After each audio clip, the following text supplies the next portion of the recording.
Hi everyone.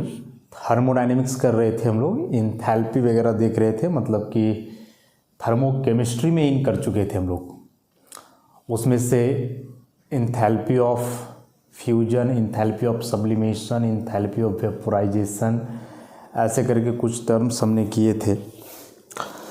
एक दो terms अभी हम लोग और करने वाले हैं, जैसे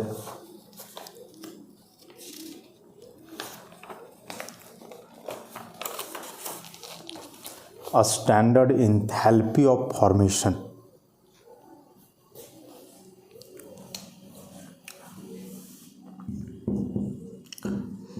A standard enthalpy of formation.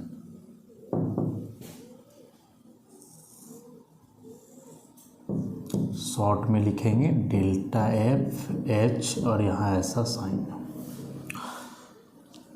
है क्या, तो बहुत कुछ तो नाम से ही पता चल जा रहा है हमें कि है क्या ये चीज़।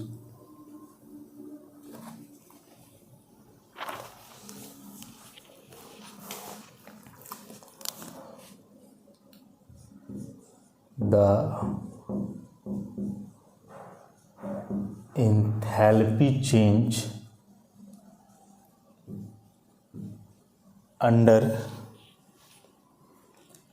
Standard conditions. और ये स्टैंडर्ड कंडीशन क्या है? स्टैंडर्ड कंडीशन क्या है? तो 1 bar pressure and generally, not necessarily, generally 298 Kelvin temperature. When 1 mole of a compound,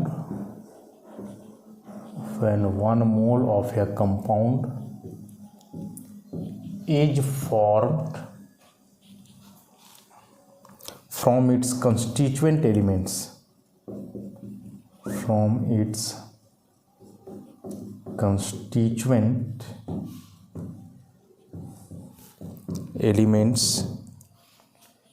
in their most stable states is called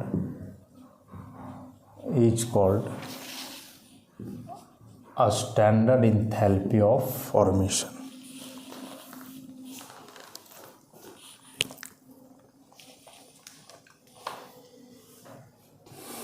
बोल रहा है कोई भी कंपाउंड जब अपने एलिमेंट के मोस्ट स्टेबल स्टेट से मिल करके बनता हो इस प्रेशर और इस टेम्परेचर पे, तो उस दरमियान जितना इंथैल्पी चेंज करेगा, मतलब कि जितना एनर्जी रिलीज्ड होगा, वही कहलाएगा उसके लिए स्टैंडर्ड इंथैल्पी ऑफ फॉर्मेशन। फिर से एक बार रिपीट करें कि जब कोई भी कंपाउंड का मतलब एक मोल लेना स्टैंडर्ड तौर पे, कि जब किसी भी कंपाउंड का एक मोल उसके एलिमेंट के मोस्ट स्टेबल स्टेट से मिल करके इस टेम्परेचर और प्रेशर पे बने, तो उस दरमियान जो इंथैल्पी चेंज करेगा, मतलब जो एनर्जी रिलीज होगा, यहाँ एनर्जी रिलीज होगा इस केस में, उसी को हम कहने वाले हैं स्टैंडर्ड इंथैल्पी ऑफ फॉर्मेशन।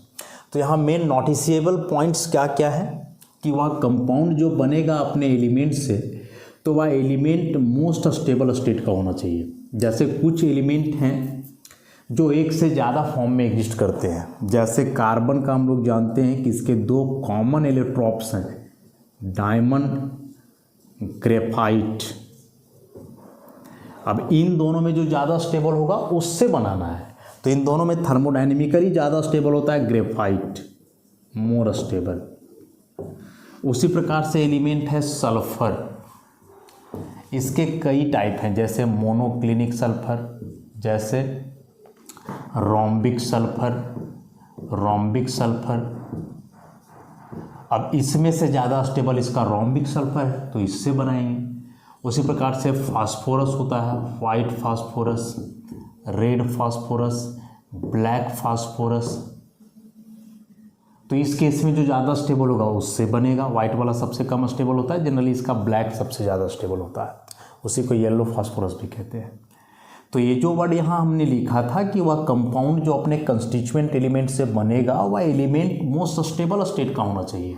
मतलब कार्बन से यदि आप कुछ बना रहे हो तो कार्बन ग्रेफाइट का होना चाहिए, सल्फर से कुछ बना रहे हो तो सल्फर रोम्बिक होना चाहिए, फास्फोरस से कुछ बना रहे हो तो वह फास्फोरस ब्लैक होना चाहिए। कहने का मतलब ये हुआ। अब कुछ एग्जाम्पल इसमें यदि हम लोग देखना चाहें तो जैसे कार्बन है और यह कार्बन ग्रेफाइट वाला है, मोस्ट स्टेबल इसका भी है, देखें हम लोग। तो जब यह ऑक्सीजन से कंबाइन करेगा, ऑक्सीजन का स्टेबल फॉर्म O2 ही होता है, तो ये मिल करके CO2 बन जाएंगे। और इस दरमियान जो इंथैल्पी चेंज करता है डेल्टा FH0, उसका वैल्यू है -394 किलोजूल पर मोल। याद रखेंगे कि जो स्टैंडर्ड इंथैल्पी ऑफ फॉर्मेशन है ऑलवेज नेगेटिव, हमेशा नेगेटिव होगा। मतलब जब भी कोई कंपाउंड बनेगा तो उस दरमियान हमेशा एनर्जी रिलीज होगा। यदि किसी कंपाउंड का इंथैल्पी ऑफ फॉर्मेशन पॉजिटिव आ जा रहा है, मतलब कंपाउंड बनने के दरमियान हमें हीट भी देना पड़ रहा है, तो वैसे कंपाउंड का स्टेबिलिटी बहुत कम होगा और जनरली वे कंपाउंड स्टेबल नहीं होंगे, वे एग्जिस्ट ही ना करें, ऐसा भी हो सकता है। तो इस बात का खास ख्याल रखोगे कि जो स्टैंडर्ड इंथैल्पी ऑफ फॉर्मेशन है वह हमेशा नेगेटिव ही आएगा और तभी वह कंपाउंड अधिक से अधिक स्टेबल होगा, ज़्यादा स्टेबल होगा और उस कंपाउंड का फॉर्मेशन फेवरेबल होगा। इस बात को एकदम ध्यान में रख लोगे। तो जब कार्बन डाइऑक्साइड को बनाया जाता है कार्बन और ऑक्सीजन के कम्बिनेशन से, तो इतना एनर्जी रिलीज हो रहा है और इसी एनर्जी को हम लोग कहेंगे इंथैल्पी ऑफ फॉर्मेशन। जब 1 मोल CO2 अपने स्टेबल एलिमेंट से कार्बन का ग्रेफाइट ऑक्सीजन का O2 से मिलके बन रहा है, तो यह एनर्जी चेंज किया 394। माइनस तो पहले बता चुके हैं, माइनस मतलब एनर्जी रिलीज होएगा, प्लस मतलब एनर्जी वहाँ एब्जॉर्ब होता। उसी प्रकार से मान के चलो नाइट्रिक ऑक्साइड का फॉर्मेशन होना है, तो N2 + O2, यहाँ हाफ N2 लगा दो और यहाँ हाफ O2 लगा दो, दोनों के दोनों गैसियस फॉर्म में होंगे। तो जब ये दोनों मिल करके NO गैस बनता है, तो इस दरमियान जो इंथैल्पी चेंज कर रहा है वह इंथैल्पी ऑफ फॉर्मेशन हो जाता है तकरीबन +90.25 किलोजूल पर मोल। यहाँ प्लस में आ रहा है इंथैल्पी ऑफ फॉर्मेशन, और अभी हम बताया कि प्लस में इंथैल्पी ऑफ फॉर्मेशन आ रहा है, तो इसका मतलब हुआ कि उसका स्टेबिलिटी जो है कम होगा, वे कंपाउंड बहुत ज़्यादा स्टेबल नहीं होंगे, उनका बनना बहुत ज़्यादा आसान नहीं होगा। तो ये जो 2 एग्जाम्पल्स दिए गए, एक कार्बन डाइऑक्साइड का, दूसरा नाइट्रिक ऑक्साइड का, तो CO2 का एंथैल्पी ऑफ फॉर्मेशन नेगेटिव था। इसका मतलब कि CO2 ज़्यादा स्टेबल है कार्बन और ऑक्सीजन की तुलना में, जबकि नाइट्रिक ऑक्साइड का जो एंथैल्पी ऑफ फॉर्मेशन आया वो पॉजिटिव आया। इसका मतलब कि यह जो नाइट्रिक ऑक्साइड है NO, ये कम स्टेबल है नाइट्रोजन और ऑक्सीजन के कंपैरिजन में। इसका मतलब ये हुआ। तो कुछ important point enthalpy of formation से रिलेटेड, इंपॉर्टेंट पॉइंट्स कि यह जो एंथैल्पी ऑफ फॉर्मेशन है मे बी पॉजिटिव और नेगेटिव हो दोनों सकता है, लेकिन स्टेबिलिटी का क्या होगा बताया अभी हम। उसके बाद किसी भी एलिमेंट का जो स्टैंडर्ड इंथैल्पी ऑफ फॉर्मेशन है, standard enthalpy of formation of any element in the most stable state is taken to be 0, is taken to be 0, कि कोई भी एलिमेंट है तो उस एलिमेंट का मोस्ट स्टेबल स्टेट में जो स्टैंडर्ड इंथैल्पी ऑफ फॉर्मेशन है उसको कितना लेना है 0। जैसे कार्बन है, तो कार्बन का इंथैल्पी फॉर्मेशन क्या होगा, कार्बन किसी से कहाँ बना है, कार्बन खुद एक एलिमेंट है, ये किसी से जुड़ेगा तब कोई नया कंपाउंड बनेगा, तो तुम पूछ रहे हो कार्बन का इंथैल्पी ऑफ फॉर्मेशन बताओ, तो कार्बन का इंथैल्पी ऑफ फॉर्मेशन क्या होगा, कार्बन किससे बनेगा, तो इस केस में इसका इंथैल्पी ऑफ फॉर्मेशन कितना लेना है, 0 लेना है। उसके बाद अभी बताया कि यदि इंथैल्पी ऑफ फॉर्मेशन किसी भी कंपाउंड का नेगेटिव हो, इसका मतलब हुआ कि वह कंपाउंड जो है is more stable, compound is more stable then it's constituent elements, वह अपने कंस्टिट्यूएंट एलिमेंट से ज़्यादा स्टेबल होगा।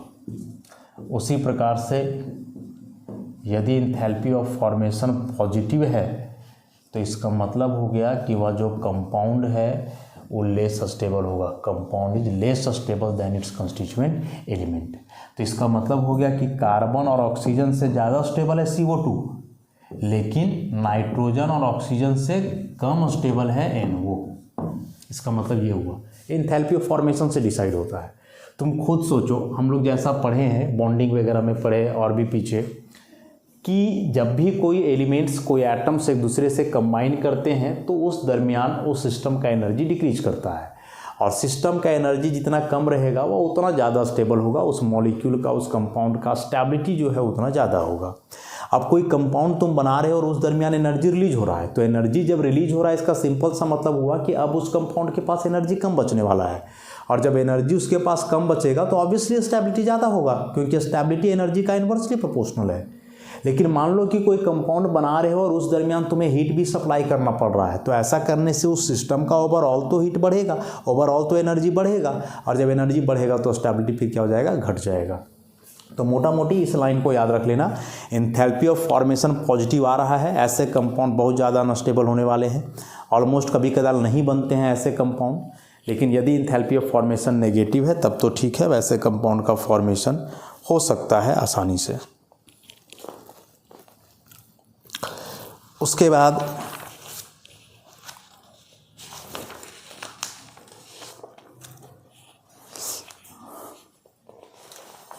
इसी में एक टर्म आएगा, देखो पहले ही बोले कि नोट्स में ये टॉपिक्स मिलेंगे, लेकिन हो सकता है कि डिटो ना मिले, वैसे ही कुछ कुछ एक्स्ट्रा हम बता रहे हों, तो ऐसे पॉइंट्स को आप नोट कर लोगे अलग से, इन पॉइंट्स को आप नोट कर लोगे।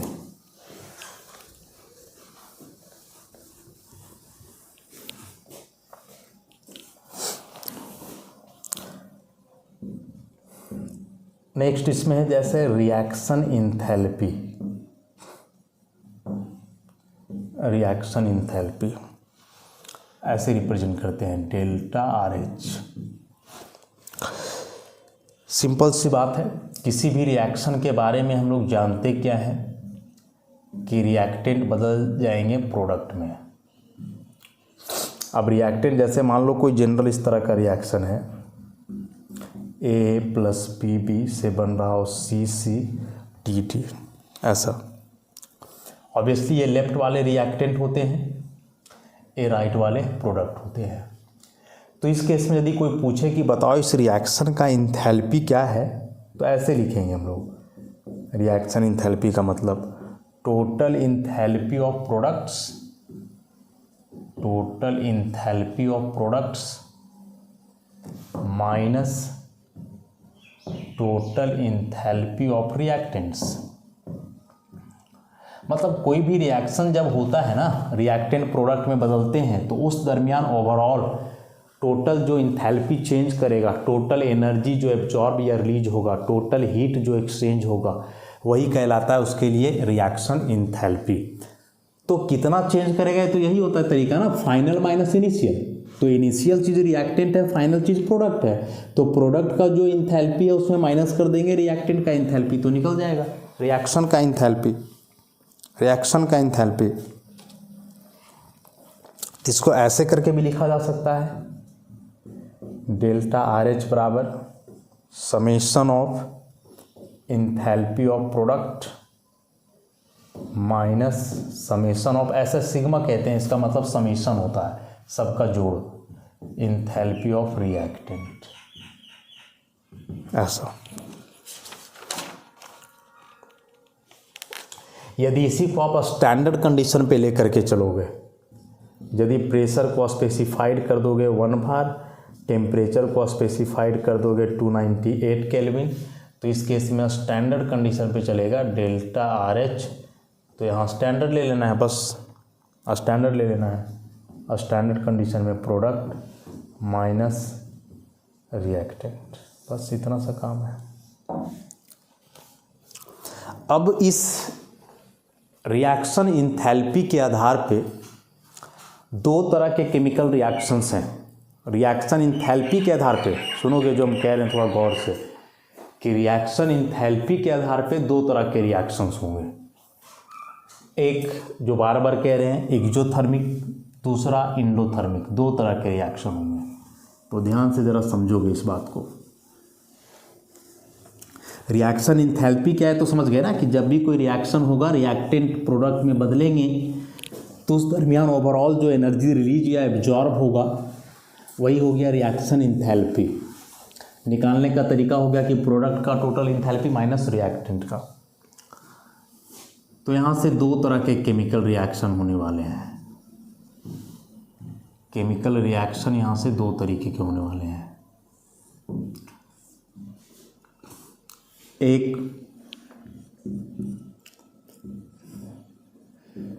इंडोथर्मिक रिएक्शन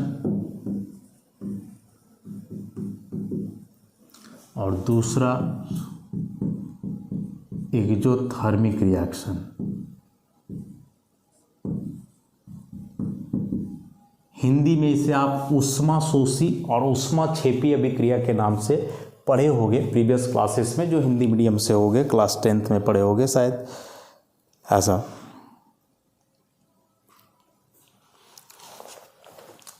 तो इंडोथर्मिक रिएक्शन का मतलब हुआ, इंडोथर्मिक रिएक्शन का मतलब हुआ heat energy is absorbed during the reaction. Heat energy reaction के दरमियान एब्जॉर्ब होगा, अवशोषित होगा, हीट देना पड़ेगा हमें। तो इस केस में जो इंथैल्पी ऑफ रिएक्शन है उसका वैल्यू पॉजिटिव में लिखा जाएगा। इसी का उल्टा कर दो तो यहाँ आ जाओगे, heat energy is evolved during the reaction. और इस केस में यह जो है डेल्टा आर एच का वैल्यू ये होगा नेगेटिव में। तो किसी रिएक्शन के दरमियान हीट हमें देना पड़ रहा है, वह रिएक्शन होने के लिए हीट एब्जॉर्ब कर रहा है तो वह इंडोथर्मिक हुआ, और हीट रिलीज हो रहा है तो एक्सोथर्मिक हो गया। Energy profile diagram is very important. Energy profile diagram के आधार पे क्लियर होता है सब कुछ। जैसे मान लो यहाँ हम ले लें एनर्जी या इंथैल्पी ले लो। एनर्जी क्यों लेना, इंथैल्पी, इसका बड़ा सा ग्राफ बनेगा।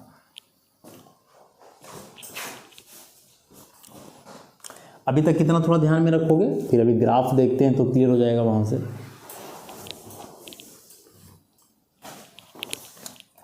इंडोथर्मिक रिएक्शन के लिए इधर हम ले रहे हैं इंथैल्पी स्टैंडर्ड कंडीशन पे, और इधर है प्रोग्रेस ऑफ रिएक्शन, माने लेफ्ट टू राइट जा रहे हैं तो रिएक्शन आगे बढ़ रहा है, प्रोग्रेस ऑफ रिएक्शन। तो कुछ इस तरह का काम होने वाला है इंडोथर्मिक में। यहाँ रिएक्टेंट होगा ऐसा, थोड़ा और ऊपर छोड़ सकते हो। यहाँ प्रोडक्ट और यहाँ रिएक्टेंट। तो इस जगह पे यहाँ this one, this portion, this is, मान ले कि यह जो है स्टैंडर्ड इंथैल्पी ऑफ रिएक्टेंट हुआ, ठीक, आर। यहाँ पे प्रोडक्ट यहाँ मिलेगा ऐसा, तो ई वाला मान लो इस जगह पे स्टैंडर्ड इंथैल्पी ऑफ प्रोडक्ट हुआ। तो यहाँ हमें साफ साफ दिख रहा है कि जो स्टैंडर्ड इंथैल्पी ऑफ प्रोडक्ट है वह ज़्यादा है स्टैंडर्ड इंथैल्पी ऑफ रिएक्टेंट से। ठीक, तो जो हमने इंथैल्पी ऑफ रिएक्शन पढ़ा एट अ स्टैंडर्ड कंडीशन, उसका क्या फार्मूला था? क्या फार्मूला था उसका? Standard enthalpy of product minus standard enthalpy of reactant. तो फार्मूला से तो हम लोग को साफ दिख रहा है कि प्रोडक्ट माइनस रिएक्टेंट है, और इस कंडीशन में प्रोडक्ट का ज़्यादा है रिएक्टेंट का कम, माने बड़ा वैल्यू माइनस छोटा वैल्यू।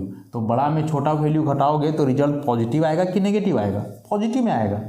तो इस केस में यह जो डेल्टा RH नॉट है वो ऑटोमेटिकली प्लस में आएगा, ऑटोमेटिकली पॉजिटिव आएगा ऐसा। तो ऐसे भी याद रखोगे कि एक इंडोथर्मिक रिएक्शन में प्रोडक्ट का जो एंथैल्पी कंटेंट होता है वह रिएक्टेंट से हमेशा ज़्यादा होता है। प्रोडक्ट के पास एनर्जी अधिक होगा, और जब प्रोडक्ट के पास एनर्जी अधिक होगा रिएक्टेंट से तो ओवरऑल जो एंथैल्पी चेंज आएगा रिएक्शन का वह पॉजिटिव आ जाएगा। और पॉजिटिव आ जाने का मतलब देखो साफ सा बात है कि रिएक्टेंट प्रोडक्ट में प्रोडक्ट का एनर्जी ज़्यादा है, और बार बार हम कह रहे हैं कि एनर्जी जिसका ज़्यादा होता है स्टेबिलिटी कम। तो यदि प्रोडक्ट का एनर्जी ज़्यादा है इसका मतलब प्रोडक्ट यहाँ कम स्टेबल होगा रिएक्टेंट में। तो ऐसे रिएक्शन जनरली फेवरेबल नहीं होते हैं, वो आगे हम लोग देखेंगे, इस पर विचार करेंगे। जब इसके लिए बनाओगे POR प्रोग्रेस ऑफ रिएक्शन, याद रखोगे POR प्रोग्रेस ऑफ रिएक्शन, इधर इंथैल्पी है, तो इसके लिए कुछ ऐसा ग्राफ बनता है, ऐसा ग्राफ बनेगा।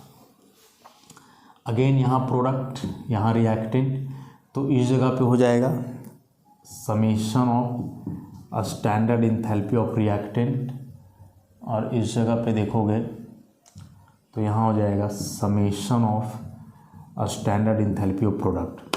अब यहाँ हमें साफ दिख रहा है कि जो इंथैल्पी ऑफ प्रोडक्ट है वह कम है इंथैल्पी ऑफ रिएक्टेंट से। तो प्रोडक्ट का यदि इंथैल्पी कम है रिएक्टेंट से तो जो ओवरऑल इंथैल्पी चेंज होगा रिएक्शन का ऐसा। तो फॉर्मूला क्या था? Standard enthalpy of product minus standard enthalpy of reactant. अब यहाँ साफ साफ तुम देख रहे हो इस ग्राफ से कि प्रोडक्ट का इंथैल्पी कम है रिएक्टेंट का ज़्यादा। तो जब ये कम है और ज़्यादा, तो कम में ज़्यादा वैल्यू घटाओगे तो ओवरऑल रिजल्ट नेगेटिव आएगा। ओवरऑल रिजल्ट जो है उस केस में वह क्या आना है? नेगेटिव आना है। तो देख लो साफ साफ अंतर दिख रहा है हमें कि इंडोथर्मिक के केस में प्रोडक्ट का इंथैल्पी रिएक्टेंट से ज़्यादा था, तो ओवरऑल इंथैल्पी चेंज रिएक्शन का पॉजिटिव में आया। एक्सोथर्मिक में यहाँ प्रोडक्ट का इंथैल्पी कम है रिएक्टेंट से, तो ओवरऑल इंथैल्पी चेंज रिएक्शन का नेगेटिव आया। तो ये ज़्यादा बढ़िया है, this one is good, this is bad. This is bad मतलब ऐसा कोई भी रिएक्शन जिसमें प्रोडक्ट का एनर्जी रिएक्टेंट से ज़्यादा हो रहा है, प्रोडक्ट का इंथैल्पी रिएक्टेंट से ज़्यादा हो रहा है, ऐसे रिएक्शन बड़े रेयर होते हैं, बड़ा ही रेयर। और उस तरह के रिएक्शन ज़्यादा कॉमन है। एक्सोथर्मिक वाले जो है ये ज़्यादा कॉमन होते हैं, याद रखोगे इस बात को, वेरी वेरी इंपॉर्टेंट, बहुत इंपॉर्टेंट। ये एक्सोथर्मिक और इंडोथर्मिक जो बार बार हम लोग यूज करते आ रहे थे उसका काफ़ी डिटेल डिस्क्रिप्शन यहाँ हमने देखा, और एग्जाम्पल तो इसके देखे ही थे अभी हम लोग थोड़ा देर पहले कि इंडोथर्मिक रिएक्शन है तो मान लो यहाँ N2 गैस और O2 गैस मिल करके NO गैस बना रहा है, तो इस दरमियान जो इंथैल्पी चेंज है रिएक्शन का डेल्टा RH नॉट वह होता है +180 kilojoule per mole. This is the enthalpy of reaction. यहाँ से एक और नया कंक्लूजन भी लाएंगे, देखोगे ध्यान से। उसी प्रकार से कार्बन जो कि graphite not gas, graphite form का है, ऑक्सीजन गैस यहाँ गैसियस फॉर्म है, तो CO2 गैस, इस दरमियान जो इंथैल्पी चेंज है वह है -394 किलोजूल पर मोल। यदि दिमाग में होगा तो अभी थोड़ा देर पहले इसी रिएक्शन का जो हमने इंथैल्पी बताया था वह था +90, यहाँ हमने लिखा +180। क्यों? तो यह जो +90 था ना, this one is enthalpy of formation, and enthalpy of formation always consider 1 mole of substance, 1 mole of substance. Enthalpy of reaction में वैसा कुछ नहीं है। तो ये 180 इंथैल्पी ऑफ रिएक्शन है, और इस रिएक्शन में हम लोग देख पा रहे हैं कि NO के कितने मोल्स बन रहे हैं? 2 मोल। तो ये 2 मोल के लिए इतना है, जबकि फॉर्मेशन 1 मोल का होता है। तो इसी को 1 मोल के लिए निकालोगे तो 2 से भागा दे दो, आ जाएगा 90 आ जाएगा, वही चीज़ आ जाएगा। तो स्टैंडर्ड इंथैल्पी ऑफ फॉर्मेशन और स्टैंडर्ड इंथैल्पी ऑफ रिएक्शन में थोड़ा सा यही अंतर हुआ कि स्टैंडर्ड इंथैल्पी ऑफ फॉर्मेशन हमेशा 1 मोल कंपाउंड के लिए कंसीडर किया जाता है, जबकि रिएक्शन में ऐसा कोई इशू नहीं है। वह एक्चुअल बताता है कि एक्चुअल में जितना भी मोल बन रहा है प्रोडक्ट का, तो उस दरमियान ओवरऑल क्या चेंज करा इंथैल्पी, उसके बारे में हम लोग देखते हैं। तो कंफ्यूज बिल्कुल भी नहीं करना है, ऐसे सिचुएशंस में ध्यान रखोगे इन बातों का। और ये बड़े इंपॉर्टेंट टर्म्स थे, एंडोथर्मिक, एक्सोथर्मिक, इंथैल्पी से रिलेटेड कई तरह के क्वेश्चन आ सकते हैं कि एक एंडोथर्मिक रिएक्शन में क्या होता है, ऐसे ऐसे 4 कंडीशन दे देंगे, प्रोडक्ट का ज़्यादा, रिएक्टेंट का ज़्यादा, दोनों बराबर, कुछ नहीं, ऐसे करके कुछ भी दिया जा सकता है। तो कंठस्थ करोगे इन चीज़ों को, कंसेप्ट बनाओगे दिमाग में। तो इतना ही रखते हैं हम लोग, नेक्स्ट क्लास में हम लोग आगे बढ़ेंगे इसमें, और काफ़ी इंपॉर्टेंट टॉपिक पढ़ने वाले हैं आगे हम लोग, लैटिस एनर्जी, जो थोड़ा बहुत हमने पढ़ा था किसमें, केमिकल बॉन्डिंग में। तो बाकी और डिटेल में यहाँ पढ़ेंगे हम लोग। तो आज के लिए इतना ही, धन्यवाद।